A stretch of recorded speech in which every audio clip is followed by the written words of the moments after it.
This is the Soweto hospice, a place in one of the poorest areas of South Africa that has transformed the care of the terminally ill.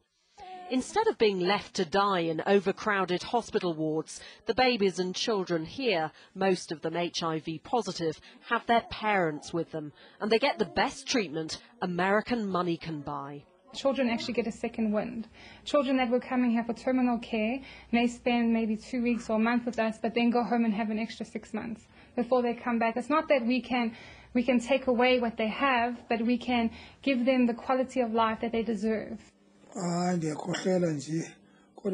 adult ward, 51-year-old Muzwandile Janchi owes his life to anti-AIDS drugs funded by the US government. Antiretrovirals, or ARVs, used to be in short supply in South Africa. Before the ARV were available, HIV was a death sentence. And since the inception of ARVs, we are no more on the death sentence. We are on the recovery side of it. This is all the legacy of President George Bush, who set up PEPFAR, an emergency plan for AIDS relief, and gave Africa more US aid than ever before. One of his few foreign policies that President Obama isn't going to change. To date, more than 2.1 million people have been put on antiretrovirals. And I think that this has made a significant difference in the countries across Africa. People who were dying and were thin, have now been able to come back and become productive. At the local nursery, also funded by American aid, a fifth of the children are HIV positive. Bringing down that rate of mother-to-child transmission through drugs and education is yet another US project here.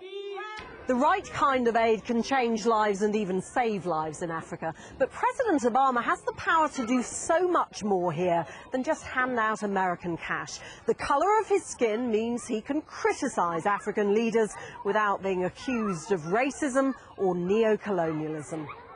He is one of the very few Western leaders who can actually climb into African leaders in a way and tell them to pull up their socks very, very firmly. He is able to say, well, I'm in many senses as African as you, but for goodness sake, we cannot tolerate governments that are unaccountable.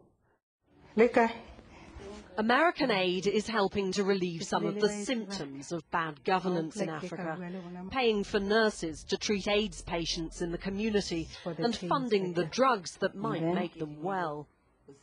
But poverty and disease are part of a bigger problem, and even President Obama may not have the power to really change the way Africa's led.